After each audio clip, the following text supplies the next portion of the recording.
उसकी बात करिए। यहाँ का SDM हो, यहाँ का तहसीलदार हो, यहाँ का नायब हो, सब जनता चपरासी से लेके अधिकारी तक सब भ्रष्ट हैं, एक तरफ से भ्रष्ट हैं। ये बात पहुँचाइए आप ऊपर। सपा का भाजपा जीतेगी। फूलपुर में फूलपुर में भाजपा जीतेगी। ये करें सपा जीतेगी। नहीं सपा नहीं, भाजपा जीतेगी। सपा निर्विरोध।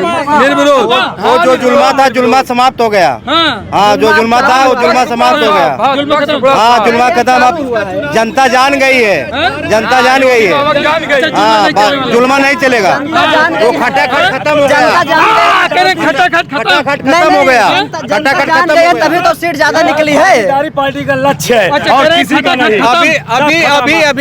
अभी आप पूछ रहे हैं कि किसका माहौल है। माहौल का अनुभव ये ले लीजिए कि अभी 2024 का लोकसभा चुनाव यहाँ से गया है। इसी सीट से, इसी फूलपुर विधानसभा सीट से 18,000 वोटों से भारतीय जनता पार्टी आ रही है और अभी होने वाले उपचुनाव में 25,000 से ज्यादा मतों से हारने जा रहे हैं। उनको प्रभारी बनाया गया, कह रहे हैं कि एक तरफा जीतेगी। समाजवादी का तो कोई अस्तित्व ही नहीं रहा है। गुंडों की पार्टी, माफियाओं का पार्टी, पालते थे गुंडे कह रहे हैं। आप सब अधिवक्ता हैं, बताइए। नेता तो गुंडे माफिया तो नेता बनते ही हैं। कोई पार्टी से अछूती नहीं है। अच्छा। जिसमें गुंडे माफिया ना हो, जिसमें मुकदमे किसी के पास न हो। केशव जी को देख लीजिए, उन्हीं के रिकॉर्ड आप देख लीजिए कितने मुकदमे हैं। जितने भी नेता हैं, बिना मुकदमे का आजकल कोई नेता नहीं बन रहा है। अच्छा, आप किसी को, हमारे माननीय मुख्यमंत्री जी को देख लीजिए, क्या उनके ऊपर मुकदमा नहीं है? क्लीन चिट है उनके पास, मुकदमा है। मुख्यमंत्री हैं हमारे उत्तर प्रदेश के। तो इस बात को बिल्कुल नकार दीजिए आप। जनता का मूड होता है, जनता देखती पड़ती। जनता का जो रुझान है, उसी रुझान पे समाजवादी पार्टी को वोट मिलने वाला है। इस बार समाजवादी पार्टी उपचुनाव में जीतने वाली है। अच्छा, क्या कहेंगे भैया?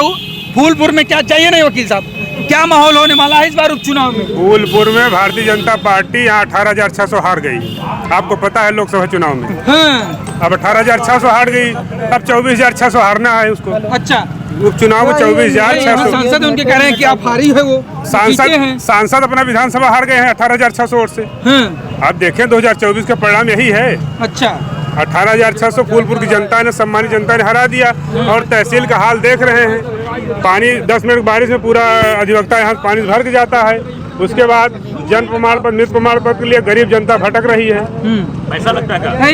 योगी जी कह रहे हैं कि सब राम राज है। पैसा अच्छा, आप ये बताइए, जन्म प्रमाण पत्र, मृत्यु प्रमाण पत्र आजादी के बाद से ग्राम पंचायत जारी करती है ना। लेकिन योगी जी ने ऐसा नियम कर दिया कि जनता SDM साहब के यहाँ फाइल पुटअप कराए, उसके बाद वो फाइल सीधे जाएगी, फिर रिंग करते हुए हर जगह से होते हुए पैसा देते जाइए। उसके बाद रिपोर्ट लगवाई 2 महीने। भ्रष्टाचार कम होगा ना? भ्रष्टाचार कहाँ से कम होगा? भ्रष्टाचार बिल्कुल बढ़ गया है। जहाँ पे लोग सीधे जाके ग्राम पंचायत के यहाँ सीधा एप्लीकेशन देकर बनवा लेते थे। अच्छा। अब उनको इतनी प्रक्रिया में घुमा दिया गया है, जो बेचारे घूमते घूमते इतने परेशान हो जा रहे हैं। अपाहिज जैसा महसूस करने के बाद लोगों को पैसा बांट रहे हैं कि लो भाई हमारा। योगी जी आए थे अभी फैक्ट्री में, खाद वाली कह रहे हैं कि यहाँ सब एकदम अमन चैन से चल रहा है। अब गुंडे माफिया की हिम्मत नहीं, किसी चौराहे खड़े होकर घूम जाए। योगी जी बाहर क्यों नहीं आए? फैक्ट्री के अंदर आ गए। फैक्ट्री के अंदर वही लोग गिने चुने गए उनके, जो उनकी बात करते थे। आम जनता तो गई नहीं। 500 रुपये में रजिस्ट्रेशन करा के बेरोजगार बेचारे परेशान हो गए। 500। क्या कहेंगे दादाजी? क्या है? कहता है योगी का एकदम हिला के रख देने का माहौल है। ये बीजेपी गवर्नमेंट में इधर आ जाइए बीच में। यहाँ क्या कहने बताइए? विद्युत, सड़क, कानून व्यवस्था चारों तरफ से एकदम चुस्त दुरुस्त है। हाँ, चारों तरफ खुशहाली है।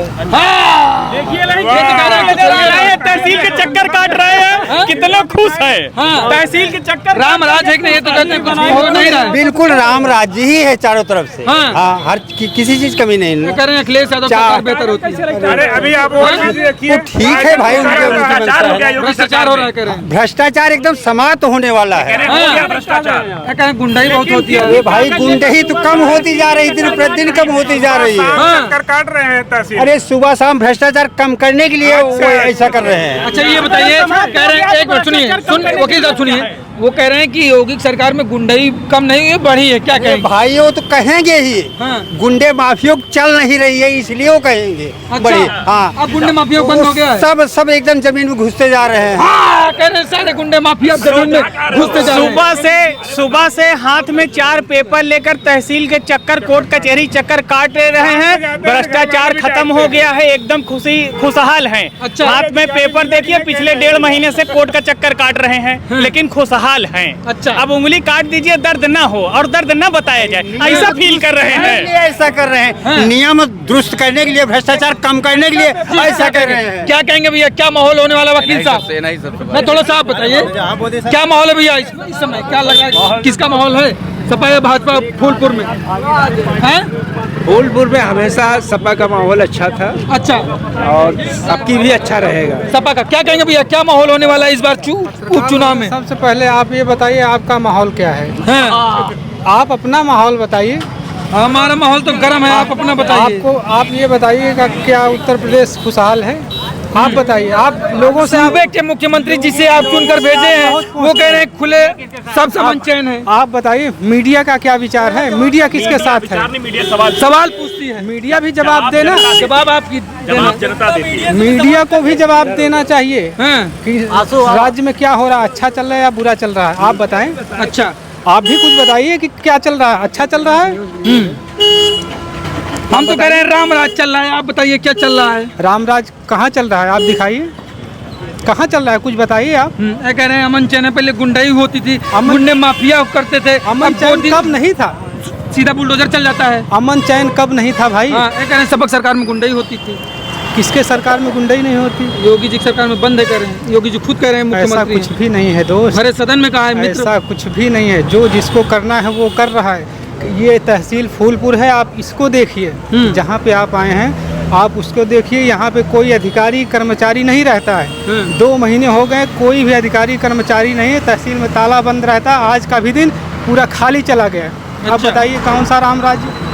यहाँ पे कम से कम 10 कर्मचारी की पोस्ट खाली है, प्राइवेट लड़के काम कर रहे हैं। कोई आरके है ना तो आरके है, ना तो एक महीना मुआयना नहीं हो रहा है। सोचिए पहले किसान कहाँ से अपनी जानकारी ले रहे हैं। कह रहे हैं सतत विकास हो रहा है प्रदेश में, डबल इंजन की सरकार। तहसील में यहाँ की सपा भाजपा की बात करे, पहले का डिसाइड करा, वकील से बात करे हो तो पहले वो का क्लियर करा, बात काहे करा चाहता है। मुद्दा जनहित का है, सुनिए, अगर जनहित का मुद्दा हो, जनहित की जनता से बात करिए, अधिवक्ता से बात कर रहे हैं आप, तो तहसील के संबंध में बात करिए तो हम लोग बताएं आपको। प्रबुद्ध वर्ग है क्या आप? जनता नहीं है, जनता है, प्रबुद्ध वर्ग है। आप तहसील प्रांगण में खड़े हो, आप ये बताइए, आप पहले बताओ, तहसील प्रांगण में खड़े हो, तहसील की समस्या की जुनून बात करो तो बात करते हैं। सपा भाजपा कांग्रेस ये सब बात ना करो यार, यहाँ की बात करना हो तो बताओ, हमको बात करें। नहीं, तहसील के मुद्दा की स्थिति है हमारी बात, सुनिए आप, हमारी बात जो है माननीय मुख्यमंत्री जी तक पहुँचाइए। सब काम बहुत अच्छा है, कोई बुरा नहीं है, तहसीलों सब कुछ जो है वो बहुत सरकारी वेल मेंटेन चल रहा है। का भ्रष्टाचार है, तहसील वहाँ तक ऐसा नहीं है, उसकी बात करिए। यहाँ का एसडीएम हो, यहाँ का तहसीलदार हो, यहाँ का नायब हो, सब जनता चपरासी से लेके अधिकारी तक सब भ्रष्ट है, एक तरफ से भ्रष्ट है। ये बात पहुँचाइए आप ऊपर तक ना। अरे योगी जी के कहने से क्या होता है, जमीन पे तो आके देखें योगी जी की क्या हो रहा है। देखिए योगी जी का काम एकदम बढ़िया है, एकदम सराहनीय है, हमको उस पे आपत्ति नहीं है, लेकिन जो इनके अधिकारी कर्मचारी हैं वो सब भ्रष्ट हैं, उसको सुधारेंगे। मुखिया से पूछा जाएगा, सवाल किससे पूछा जाए? अरे भाई तो हमारी बात पहुंचाइए, जनता की बात पहुंचाइए, आपके द्वारा पहुंचे। आप बताइए। अभी तो आप कहें कि हम अधिवक्ता हैं। नहीं अधिवक्ता है, तहसील की बात तो कर रहे हैं ना हम तो अधिकारियों की बात कर रहे हैं कि सब भ्रष्ट हैं। अब आप जाके भ्रष्ट हैं, अब आप जाके मुखिया से पूछिए, फूलपुर तहसील में गए थे, इस तरह से अधिवक्ताओं ने बताया। ऐसे स्वतंत्र हो, बोलिए तब। माहौल इस बार समाजवादी के पक्ष में है। नहीं यादव बिल्कुल ऐसा नहीं है, ऐसा नहीं है। यहाँ जो है समाजवादी का बिगुल बच गया है। हम लोग उनको जिता के भेजा जाएगा। हाँ, यहाँ ये बताइए, आप पिछड़ा वर्ग से आते हैं, केशव प्रसाद मौर्य जी कहते हैं कि हम पिछड़े वर्ग के नेता हैं, तो क्या फूलपुर में पिछड़े वर्ग जो है उनका कुछ भला हुआ है या नहीं? कुछ नहीं हुआ है, सब समाजवादी की ओर है। केशव जी कहाँ कोई वजूद ही नहीं है। बात कर रहे हैं हम नेता हैं ऐसे। हार गए कौन नेता? वो अपना घर बचा नहीं पाए, यहाँ बता रहे हैं। अब प्रभारी बनाए गए हैं। 2014 जो था उसमें जो जीते थे सांसद वो मोदी के नाम से जीते थे। अच्छा ये बताइए, वो हारने के बाद भी मंत्री बनाए गए हैं, इतना कद है उनका बीजेपी? हाँ बनाए गए हैं, ऐसे बनाए हैं। इस पुल का भ्रमण कर लिया, अभी 2022 में टूटा था, कब टूट जाए, पूरा एकदम सरिया निकल गई पुल का। अच्छा भाई साहब, क्या माहौल है इस बार उपचुनाव में? हमें जानकारी भी नहीं है। अच्छा आपको जानकारी नहीं, क्या लग रहा है भाई, क्या माहौल है इस बार? सपा का, सपा का। भाजपा जीतेगी। फूलपुर में, फूलपुर में भाजपा जीतेगी। ये करें सपा जीतेगी? नहीं सपा नहीं, भाजपा जीतेगी। सपा निर्विरोध। वो जो जुल्मा था जुल्मा समाप्त हो गया। हाँ जो जुल्मा था वो जुल्मा समाप्त हो गया। हाँ जुल्मा खत्म, अब जनता जान गई है, जनता जान गई है। हाँ जुल्मा नहीं चलेगा, वो खटाखट खत्म हो गया, खटाखट खत्म हो गया, खटाखट खत्म हो गया। तभी तो सीट ज्यादा निकली है। पार्टी का लक्ष्य है अच्छा, और किसी का नहीं। अभी आप पूछ रहे हैं कि किसका माहौल है, माहौल का अनुभव ये ले लीजिए कि अभी 2024 का लोकसभा चुनाव यहाँ से गया है, इसी सीट से, इसी फूलपुर विधानसभा सीट से 18,000 वोटों से भारतीय जनता पार्टी हारी है, और अभी होने वाले उपचुनाव में 25,000 से ज्यादा मतों से हारने जा रहे हैं।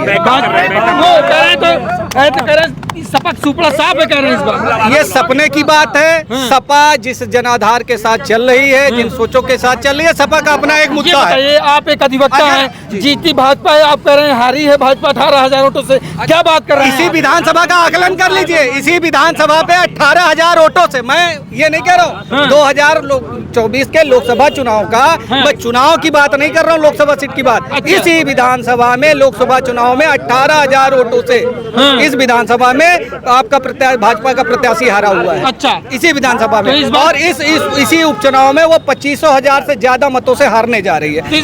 और ये स्टेटमेंट एक अधिवक्ता के तौर पे, न कि किसी राजनीतिक व्यक्ति के तौर पे, एक आम जन के रूप में आपसे मैं कह रहा हूँ। प्रवीण जी तो कहते हैं कि अब सब पटेल एक लामबंद है, जो पिछली बार गलती हुई वो अब नहीं होने वाली है, यानी सब एकदम भाजपा के साथ है। लेकिन ऐसा है कि ये प्रवीण जी का अपना स्टेटमेंट हो सकता है, किसी समाज का व्यक्ति होता है, पर मुखिया बनने की विचारधारा लोग निकाल कह रहे हैं कि 18,000 वोटों से लोकसभा से फूलपुर में हारी है भाजपा, विधानसभा में, लोकसभा में ये विधानसभा हारे हैं, तो क्या लगता है कि यहाँ वो क्षतिपूर्ति कर पाएंगे या सपा बाजी मार जाएगी फूलपुर में? 18 से हारी है, 36 से जीतेगी। हाँ 18 से आती है, 36 के बाद जीतेगी। 36 से? हाँ 36,000 वोट से जीतेगी। अच्छा ये बताइए कौन जीतेगा? कौन जीतेगा? भाजपा जीतेगी। भाजपा जीतेगी। अच्छा, कह रहे हैं कि गुंडागर्दी, महंगाई, भ्रष्टाचार सब भाजपा, गुंडागर्दी सब समाप्त हो गया है। कहाँ गुंडे निकल रहे हैं बताइए? जितने गुंडे आए थे उतने सब समा गए हैं। भारतीय जनता पार्टी शरण ले चुके हैं, गुंडा समाप्त कर दी। यही प्रयागराज में देखिए, गुंडा के देखे थे, प्रयागराज में देखिए भाजपा ने समाप्त कर दी। गुंडा एक बाद है, मिट्टी मिला दी है, एकदम मिट्टी मिला दिए। किसी ने गुंडा तो मिट्टी मिल गए, गुंडा तो मिट्टी। भाई जिस अनुभव के साथ कह रहे हैं कि इसी प्रयागराज में जो गुंडे थे वो भारतीय जनता पार्टी ने समाप्त कर दिया है। क्या भारतीय जनता पार्टी के किसी नेता में ये जिगरा है कि वो ये कह सके कि हमने प्रयागराज से गुंडागर्दी समाप्त कर दी है? इन शब्दों का वाक्य उपयोग कर सकते हैं? फूलपुर में 2 हत्याएं हुई है, ये भाजपा गवर्नमेंट में कहाँ समाप्त हुई है? अच्छा, तो क्या माहौल होने वाला है इस बार? सपा जीतेगी और क्या? सपा जीतेगी।